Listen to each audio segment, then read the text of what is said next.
Bom, pessoal, nesse vídeo nós vamos fazer uma breve introdução ao conceito de padrões de projetos. Em inglês, Design Patterns, né? O subtítulo do livro, como vocês podem observar, elementos de software orientado a objetos reusável.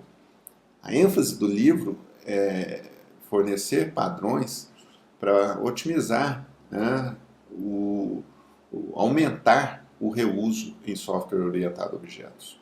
Então, nós vamos ver que os padrões que aparecem aqui, boa parte deles são bastante aplicáveis no contexto de frameworks orientados a objetos, né? Esse livro ele foi escrito em meados da década de 90, né, por esses 4 autores, Gama, Helm, Johnson e Besides, né? São 4 autores que ficaram bastante conhecidos por serem a gangue dos 4. Eles sempre andavam muito juntos nas conferências, era uma panelinha ali dos 4, né? Sempre bastante amigos andando juntos, então o pessoal logo apelidou o livro de padrões GOF, G-O-F, Gang of Four. Então esses padrões aí que são apresentados nesse livro ficaram reconhecidos como padrões GOF. Nessa videoaula nós vamos apresentar conceitos bastante gerais de padrões de projetos e nos próximos vídeos já vamos começar com 2 padrões para essa semana. Padrões de fábrica, fábrica abstrata, método fábrica e o padrão de template method. Na verdade, 3 padrões então. Bom, eu gosto muito de certa forma, brincar, né, falando que hoje em dia ninguém inventa mais nada, né, todo mundo adapta um conceito já pré-existente a um contexto específico e aquilo parece novo, né. E com padrões de projeto não é diferente, né, padrões de projeto é um bom exemplo disso. O que aconteceu foi que em 1977 um arquiteto de construção civil mesmo, arquitetura, não arquiteto de software não, arquiteto de casas, edifícios, etc., né, planejamento urbano, ele propôs um livro chamado A Pattern Language, que é esse livro que está aí mostrado na tela, de 1977, ele teve alguns autores, né, escrevendo o livro com ele é lá de Berkeley, na Califórnia, e o livro dele propôs mais de 200 padrões no contexto de arquitetura civil, né? E interessante que essa ideia, qual que era a ideia? O que era uma linguagem de padrão? Como ele definiu linguagem de padrão? Linguagem de padrão ele definiu como sendo um conjunto organizado e coerente de padrões, ou seja, então tem que existir um padrão, né? E aí a linguagem de padrões é esse catálogo organizado, né, de padrões. Bom, onde cada um dos padrões ele é basicamente um par, problema, solução.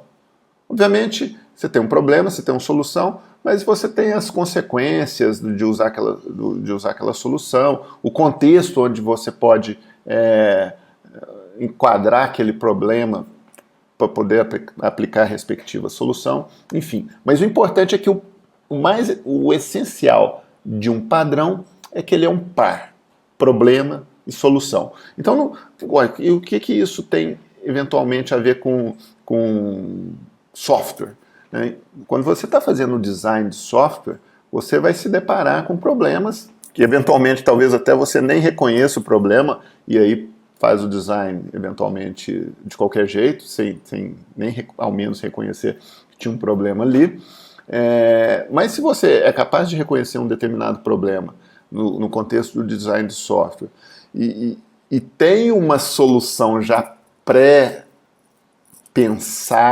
pré-elaborada para aquele problema, você pode reusar aquela solução no seu contexto, né? E obviamente seu design supostamente ele ficaria melhor porque aquela solução já foi uma solução trabalhada, não é uma solução qualquer, uma solução onde as pessoas viram que funciona, tem o seu valor em determinadas situações.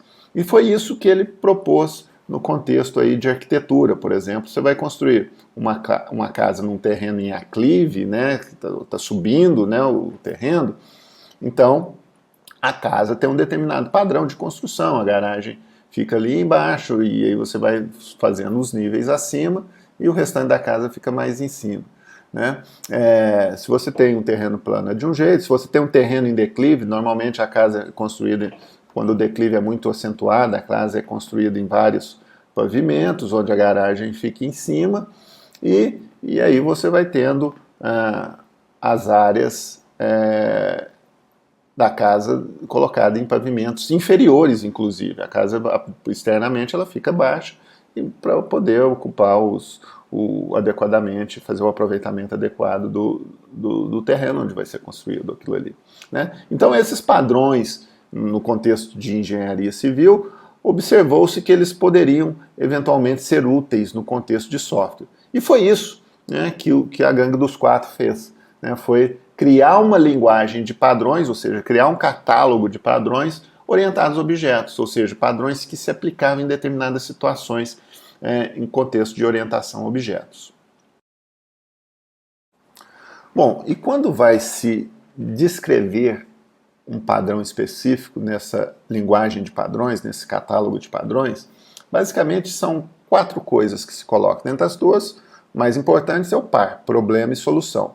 Mas o padrão é importante que você dê um nome característico para ele, porque como ele vai ficar dentro de um catálogo, é importante que você saiba reconhecer rapidamente aquele padrão ali dentro do catálogo e que ele seja fácil de memorizar. Por quê? Porque é importante no contexto, quando você está fazendo o design, que você tenha um ferramental, você tem um conjunto de ferramentas que vai ser esse catálogo. Quando você se depara com a situação problema, você vai se lembrar, essa situação problema já está catalogado uma solução para ela lá no catálogo de padrões. E aí você vai lá e aplica aquele padrão, aquele par problema-solução ali no seu contexto. Tá? Então, quando se descreve os padrões de projeto, nós vamos dar um nome para esse padrão, vamos falar qual que é o problema que aquele padrão resolve, né? E em que contexto, né? Quais são os possíveis contextos e como o contexto pode influenciar na solução, e a solução propriamente dita, né? São os elementos que definem um projeto. Particularmente, esses elementos são classes e métodos, né, que vão estar envolvidos ali no projeto orientado a objetos, como essas classes vão se relacionar, o que tem que ter em cada uma das suas classes, ou seja, suas responsabilidades, né, e como que essas responsabilidades elas se organizam em termos de tempo de execução, em como que aquilo ali vai ser executado no tempo. Né. Essa solução é importante que ela seja um template, ela não é uma solução pré-fabricada que você copia e cola, mas ela é um molde porque ela tem que ser usada em várias situações. Né? Ela tem que ser diferentes problemas, diferentes aplicações, ou seja, esses padrões eles são agnósticos da aplicação propriamente dita, inclusive do domínio de aplicação. São padrões bastante genéricos, né, que nós vamos ver. Você poderia até ter padrões mais específicos por domínio da aplicação, tem isso também, mas os padrões de projeto GOF, eles são bastante genéricos, podem se aplicar a qualquer domínio de aplicação. Né? E aí, obviamente, também tem as consequências de se aplicar aquele padrão. Nunca existe uma solução matadora que é a melhor de todas, né? Quer dizer, isso tudo depende. Uma solução, quando você aplica uma solução, sempre você vai estar ganhando de um lado e vai estar perdendo eventualmente de outro, em detrimento de uma outra solução. O que nós queremos fazer é otimizar esse ganho, ou seja, onde nós vamos mais ganhar do que perder, né?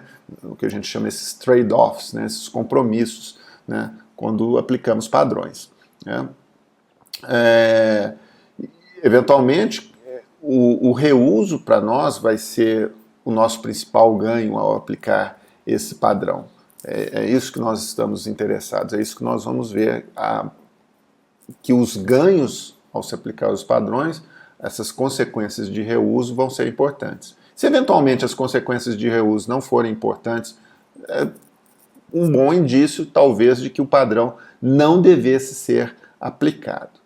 Certo? Uma das coisas que as pessoas logo aprenderam depois de usar esses padrões de projeto do Goff é o seguinte: muitas vezes as pessoas se sentiam obrigadas a enfiar um padrão, né, goela abaixo no projeto.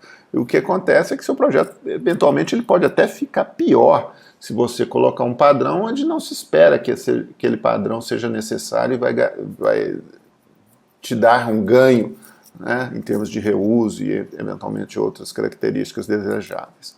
Então, saber quando aplicar o padrão e quando não aplicar é super importante também.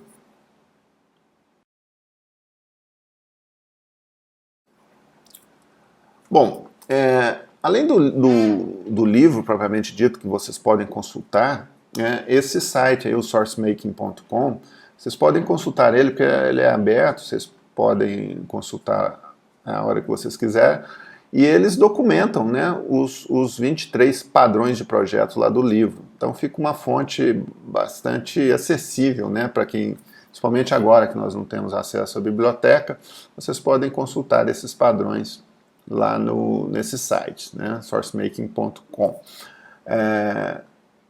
E aí, esses padrões, eles estão definidos lá no livro da Gangue dos Quatro, eles tentaram organizar os padrões de uma maneira coerente. Né? O que a gente chama de maneira coerente é, se possível, colocar esses padrões numa taxonomia. Né? O que é uma taxonomia? Uma classificação. Né? A gente não classifica seres vivos em vertebrados, invertebrados, etc., o tipo de alimentação, né, carnívoros, herbívoros, onívoros. Isso tudo são taxonomias que foram criadas na biologia, que também nós criamos taxonomias aqui no contexto de ciência da computação. Né? Nós criamos uma taxonomia de bad smells, né, onde tínhamos lá os bloaters, os object-oriented abusers e assim por diante. Aqui também nós temos uma, entre aspas, uma pequena taxonomia, né, para a organização desses 23 padrões, que são os padrões que a gente chama de padrões criacionais, né, os padrões relacionados à criação de objetos, os padrões estruturais, né, relacionados à maneira como os objetos se estão associados, e os padrões comportamentais, estão relacionados à maneira como os objetos trocam mensagens entre si, qual que é o mecanismo de colaboração ali entre os objetos. Vamos dar uma olhada em cada um desses 3 tipos de classes de padrões rapidamente. Bom, os padrões criacionais, né, Creational Design Patterns, os padrões estão relacionados com a criação de objetos. Né? Então, são padrões que vão nos ajudar a criar objetos, especialmente num contexto onde nós estamos preocupados com polimorfismo. Né? Num contexto, imagine o seguinte, imagine um framework, né, que vai precisar criar objetos a partir de classes que o framework ainda não conhece. Não conhece por quê? Porque o desenvolvedor que vai especializar o framework, instanciar o framework, ele ainda não definiu as classes, né, que vão fazer a especialização, que vão estender o framework. E o framework precisa da criação daqueles objetos, precisa disparar a criação daqueles objetos. Ou seja, então como é que essa criação polimórfica de objetos vai se dar? Né? Então nós vamos ver que isso pode se dar tanto por meio de herança, de uso de fábricas abstratas e tal, mas também pode se dar por um contexto de delegação. Nós vamos ver diferentes estratégias para a criação de objetos nesses contextos polimórficos.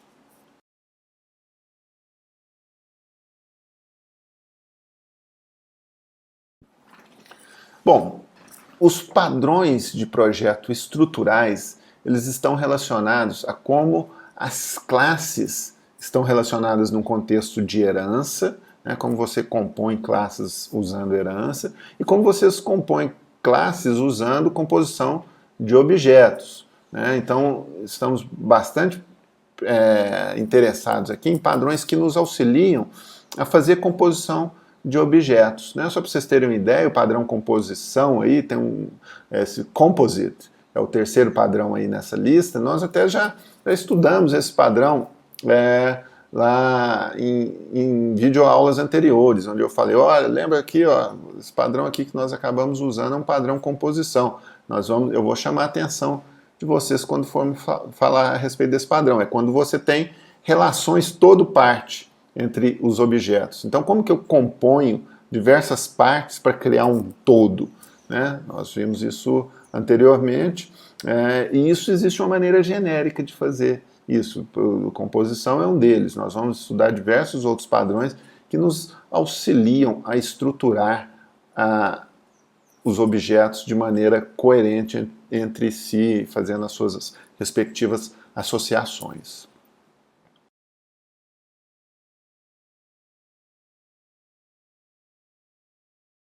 Finalmente, nós temos os padrões comportamentais, né, que eles tentam, são padrões onde a comunicação entre os objetos é uma comunicação diferenciada, uma comunicação mais elaborada, né, ou seja, como os objetos trocam mensagens entre si, né, existe ali uma certa, vamos dizer assim, um certo mecanismo razoavelmente sofisticado por trás da comunicação entre esses objetos, nesses padrões aí que nós vamos mostrar. Um exemplo que eu gosto muito de citar, né, que eu acho bastante interessante, é o padrão Observer. Né? Esse padrão Observer, só para vocês terem ideia, ele basicamente é o que está por trás da implementação de tratamento de eventos, de, por exemplo, botões, né? Os Action Listeners em Java, nada mais são do que observers. Olha que interessante.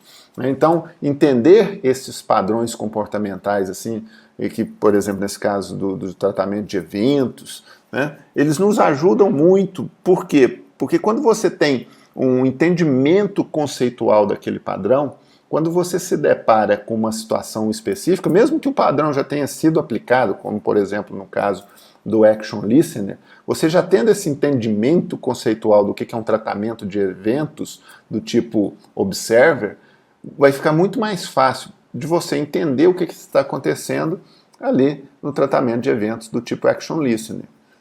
Então, os padrões, além de tudo, de nos ajudarem a definir um design orientado a objetos, eles nos ajudam também a entender design orientado de objetos que outros programadores fizeram e embutiram ali nos seus respectivos códigos.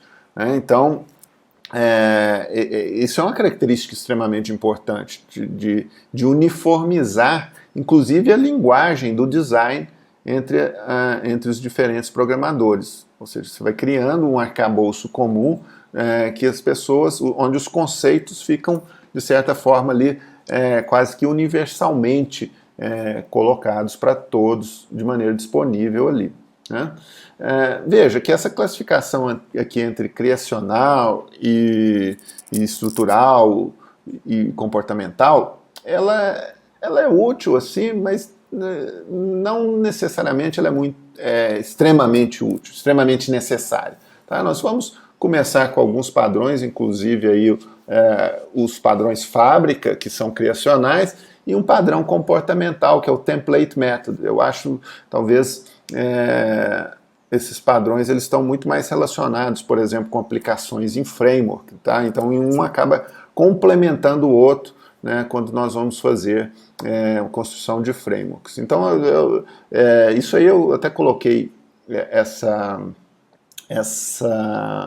taxonomia, né, criacional, estrutural e comportamental, até para vocês saberem, mas não que se isso seja uma taxonomia das mais importantes e que nós vamos seguir ela rigidamente, mas é para vocês terem uma ideia que os padrões têm essa característica aí, tá ok? E nós vamos usar esses padrões e apresentá-los de uma maneira assim que a gente ache coerente também no decorrer das aplicações, ok? Bom, com isso nós vamos terminar aqui o conteúdo, né, de padrões. Bom, então fizemos uma rápida apresentação conceitual sobre padrões de projeto, né? E agora vamos entrar nos detalhes, ver padrão por padrão e como aplicá-los nas diversas situações que nós vamos encontrar no contexto de um design orientado a objetos. Ok?